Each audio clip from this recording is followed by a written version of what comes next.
Welcome to success max MSP. Hi students, இன்றைக்கி நம்ம 10th மேக்ஸில் ட்ரிக்னாமெட்ரி ஃபார்முலா வச்சு எப்படி 10 மினிட்ஸ்க்குள்ளே நம்ம ரிவைஸ் பண்ணுறது அப்படின்றது நான் பார்க்கலாம். இது நீங்கள் எக்ஸாம் டைமில் ஒரு 1 ஹவர்க்குள்ளே எல்லா யூனிட்டையும் நீங்கள் ரிவைஸ் பண்ணுறதுக்கு ரொம்ப யூஸ்ஃபுல்லாக இருக்கும். வாங்க சம்குள்ளே போகலாம். இப்போ ட்ரிக்னாமெட்ரினாலே ரைட் ஆங்கிள் ட்ரையாங்கிள் தான் உங்களுக்கு ஞாபகம் வரணும். இப்போ இதில் வந்து எப்பயுமே ஆங்கிள் இங்கே மென்ஷன் பண்ணிட்டாங்க அப்படின்னாக்க இதுக்கு ஸ்லாண்டிங்காக எந்த லென்த் அதிகமாக இருக்குதோ அதுதான் ஹைப்போட்டனிஸ். இதுக்கு ஆப்போசிட்டில் இருக்கிறது, அதாவது இது பேஸ் வந்து உங்களுக்கு அட்ஜசன்ட் சைடாக வரும், இன்னொரு சைடு ஆப்போசிட்டாக வரும். இதை நீங்கள் எப்பயுமே ஞாபகம் வச்சுக்கோங்க. இதில் சைன் தீட்டா அப்படின்னாக்கா ஆப்போசிட் சைட் பை ஹைப்போட்டனிஸ், காசுனாக்கா அட்ஜசன்ட் சைட் பை ஹைப்போட்டனிஸ், டேன்னாக்கா opposite side by adjacent side. இதில் எப்பயுமே படம் இப்படி தான் போடணும் அப்படின்ற அவசியம் கிடையாது. இப்போ ஆப்போசிட்டில் இப்படி மாறுது வச்சுக்கோங்களேன், இப்படி இருக்குது அப்படின்னாக்க இப்போ இந்த இடத்துல தான் பெரும்பாலும் ஆங்கிள் மென்ஷன் பண்ணுவாங்க. இதில் இப்போ ஸ்லாண்டிங்காக இருக்கிற சைடு இது அப்படின்னா என்ன வரணும், ஹைப்போட்டனிஸ்னு வரணும். நெக்ஸ்ட்டு இதுக்கு ஆப்போசிட்னு பார்த்தீங்கன்னா, அதாவது இந்த 2 சைடையும் பேஸ் பண்ணி தான் அந்த ஆங்கிள் கொடுத்துருக்காங்க. அப்படின்னா இது இல்லாமல் இன்னும் ஒரு சைடு என்ன இருக்குது, இது இருக்குது. அப்படின்னா இது ஆப்போசிட் சைடுன்னு அர்த்தம், இது அட்ஜசன்ட் சைடுன்னு அர்த்தம். இது எப்பயுமே ஞாபகம் வச்சுக்கோங்க.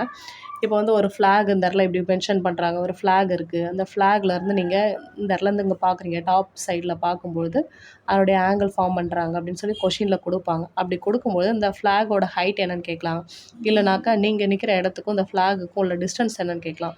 அப்படின்னும்போது உங்களுக்கு கரெக்டாக அந்த ரைட் ஆங்கிள் ட்ரையாங்கிள் படம் கரெக்டாக உங்களுக்கு ஞாபகம் வரணும். இல்லை ஒரு கைட் வந்து ஒரு லைன்ஸில் போகுது அப்படின்னாக்கா அந்த த்ரெட்டோட லென்த்து அதெல்லாம் மென்ஷன் பண்ணி கேட்பாங்க. இதை கரெக்டாக நீங்கள் ஞாபகம் வச்சுக்கோங்க. எப்படி இருந்தால் நம்ம எப்படி அந்த இடத்துல ஸ்ட்ரைட் ஹைட் எப்படி வரும் அப்படின்றதெல்லாம் கரெக்டாக கொஞ்சம் பேசிக்காக ஞாபகம் வச்சுட்டிங்கன்னா போதும். அது நெக்ஸ்ட்டு இதில் வந்து சைனோட ரெசிப்ரோக்கல் பார்த்தீங்கன்னா கொசிகண்ட், அதுவே ஆப்போசிட்டில் கொசிகண்டோட ரெசிப்ரோக்கல் பார்த்தீங்கன்னாலும் சைன் கிடைக்கும். அதே மாதிரி காசோட ரெசிப்ரோக்கல் சீக்கண்ட்டு, சீக்கண்டோட ரெசிப்ரோக்கல் காஸ், டேனோட ரெசிப்ரோக்கல் காட்டு, காட்டோட ரெசிப்ரோக்கல் டேன். இதை கரெக்டாக ஞாபகம் வச்சுக்கோங்க. இதெல்லாம் உங்களுக்கு ஃபஸ்ட் எக்ஸசைஸில் மட்டும் தான் தேவைப்படும். பேலன்ஸ் 3 எக்ஸசைஸ்லேயும் இந்த மாதிரி மெத்தட்ஸ் மட்டும்தான் நீங்கள் யூஸ் பண்ணுவீங்க. இந்த 3 ஃபார்முலாவும் இது கூட ஆங்கிள்ஸோட வேல்யூஸும் என்னென்னு நீங்கள் தெரிஞ்சுக்கிட்டீங்களாலே போதும். தாராளமாக சூப்பராக போட்டுடலாம் அந்த யூனிட்டு.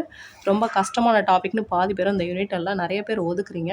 அது ரொம்ப ஈஸியான டாபிக். அதாவது பேசிக் வந்து உங்களுக்கு ஒருத்தர் நிற்கிறாங்க அப்படின்னாக்கா அவங்களுடைய ஹைட் ஸ்ட்ரெயிட்டாக தான் அவங்க நிற்பாங்க, கிராஸில் யாரும் நிற்க போகிறது கிடையாது. அதே மாதிரி ஒருத்தருங்க நிற்கிறாங்க அப்படின்னாக்கா அவங்களுடைய ஷேடோ வந்து இந்த சைடு இப்படி வருதுன்னு வச்சுக்கோங்க. ஷேடோ இப்படி இருக்குது அப்படின்னாக்கா அவங்க நிற்கிற இடத்துக்கும் அவங்களோட ஷேடோட லென்த்துக்கும் உள்ள டிஸ்டன்ஸ் என்னன்னு கேட்பாங்க. அவங்க நிற்கிற அந்த ஷேடோவிலேருந்து அவங்களுக்கு ஒரே ஆங்கிள் என்னன்னு மென்ஷன் பண்ணிவிடுவாங்க. இல்லைன்னா அந்த ஆளோட ஹைட் என்னன்னு கேட்பாங்க, ஏதாவது ஒன்று மென்ஷன் பண்ணுவாங்க. அப்படின்னும்போது அந்த படத்தை நீங்கள் ஃபஸ்ட்டு வரைஞ்சிட்டிங்க அப்படின்னாலே ஆட்டோமேட்டிக்காக உங்களுக்கு அந்த படம் உங்களுக்கு கிளியர் ஆகும். இது பேசிக் நம்மளுக்கு எந்த தியரத்தை வச்சு யூஸ் பண்ணுவோம், பித்தாகரஸ் தியரம் யூஸ் பண்ணி டேரெக்டாக போடலாம், அப்படியும் போடலாம். இல்லைனாக்கா அந்த சைன் காஸ் டான் இந்த வேல்யூஸ் யூஸ் பண்ணி நீங்கள் போடலாம். ரொம்ப ஈஸியாக தான் இருக்கும். நெக்ஸ்ட்டு இதில் 3 ஐடென்டிட்டி மட்டும் நீங்கள் ஞாபகம் வச்சுட்டிங்களா போகிறோம். Sine square theta plus cos square theta equal to 1 plus tan square theta equal to secant square theta, 1 plus cot square theta equal to cosecant square theta. இப்போ சைன் ஸ்கொயர் தேவை அப்படின்னாக்க இந்த ப்ளஸில் இருக்க காஸ் ஸ்கொயர் தீட்டா ஆப்போசிட்டில் போயிடுச்சு என்ன வரும், மைனஸ் காஸ் ஸ்கொயர் வரும். அதாவது sin square theta equal to 1 minus cos square theta. அதாவது இந்த ஃபஸ்ட் எக்ஸசைஸ்லலாம் பார்த்தீங்கன்னா உங்களுக்கு ப்ரூஃபில் கொடுக்குறப்போ அந்த ப்ரூஃபில் என்ன கொடுத்துருக்காங்க, ஆன்சரில் என்ன ப்ரூஃப் பண்ண சொல்கிறாங்களோ அதுக்கேற்ற ஃபார்முலாஸை நீங்கள் இதில் யூஸ் பண்ணணும். இப்போ ஃபார் எக்ஸாம்பிள் டேன் தீட்டாவில் ஆன்சர் இருக்குது அப்படின்னாக்கா நீங்கள் இந்த ஃபார்முலா, அதாவது இந்த ஃபார்மேட்டை யூஸ் பண்ணுற மாதிரி இருக்கும். இந்த 3 ஃபார்முலாவில் எது உங்களுக்கு அதில் யூஸ் பண்ணுற மாதிரி இருக்கோ அதை நீங்கள் யூஸ் பண்ணுற மாதிரி இருக்கும். அதுவே ஆன்சரில் காட் அப்படின்ற மாதிரினாக்கா இந்த ஃபார்முலாஸை யூஸ் பண்ணுற மாதிரி இருக்கும். அதனால் அதை கரெக்டாக ஞாபகம் வச்சுக்கோங்க. அதே மாதிரி இதில் காஸ் தேவை அப்படின்னாக்கா சைன் ஆப்போசிட் இருந்ததுனாக்கா மைனஸ் சைன் ஸ்கொயர் தீட்டா வரும். அதே மாதிரி இந்த ஃபார்மேட்லேயும் அதே மாதிரி தான். இப்போ டேன் ஸ்கொயரை நான் லெஃப்ட் ஹேண்ட் சைடே வைக்கிறேன்னா இந்த 1 ஆப்போசிட்டில் வரும்போது என்ன வரும், மைனஸில் வரும். அதுவே இந்த 1 மட்டும் ஒரு சைடு வச்சுக்கிட்டிங்கனாக்கா secant square theta minus tan square theta equal to 1ன்னு வரும். நெக்ஸ்ட்டு சேம் இதுவும் அதே கான்செப்ட் தான். நெக்ஸ்ட் அடுத்தது ஆங்கிள் வேல்யூஸ் பாருங்கள். சைன் 0 இந்த ஒரு லைன் மட்டும் நீங்கள் ஞாபகம் வச்சுட்டிங்கனாக்கா அடுத்த மீதி எல்லாம் ஆட்டோமேட்டிக்காக நம்ம ஞாபகம் வச்சுக்கலாம். சைன் தீட்டா 0 டிகிரிக்கு 0 தான் வரும், 30 டிகிரிக்கு 1/2, 45க்கு 1/√2, 60க்கு √3/2, 90 டிகிரிக்கு 1. இப்போ அப்படியே அதனுடைய ரிவர்ஸ் ஆர்டர் வாங்க. காசுக்கு இந்த 1 இங்கே வந்துடும், √3/2 இங்கே வரும், 1/√2, அடுத்தது 1/2, 0. இந்த கிராஸ் ஆர்டர் ஆப்போசிட்டில் ரிவர்ஸில் வரும், ஞாபகம் வச்சுக்கோங்க. டேன் தீட்டானால நம்மளுக்கு இப்போ என்ன ஃபார்முலா பார்த்தோம், sin theta by cos theta. So இந்த வேல்யூ இதால் டிவைட் பண்ணிங்களா, 0 1ஆல் டிவைட் பண்ணிங்களா 0, இந்த வேல்யூ இதையும் டிவைட் பண்ணிங்களா, டினாமினேட்டரில் 2 கேன்சல் ஆகிடும், 1/√3 கிடைக்கும். நெக்ஸ்ட் இதில் இந்த √2 ரெண்டுமே கேன்சல் ஆகிடுச்சு அப்படின்னா 1 டைம் நெக்ஸ்ட் இதில் டினாமினேட்டரில் ரெண்டு 2 கேன்சல் ஆயிடுச்சுனாக்கா √3 வரும். 1/0 அப்படின்னு 0 கிடைக்குமே தவிர, ஆனால் 1 நீங்கள் 0வால் டிவைட் பண்ண முடியாது. அதனால் இது அன்டிஃபைன்ட். இதை கரெக்டாக ஞாபகம் வச்சுக்கோங்க.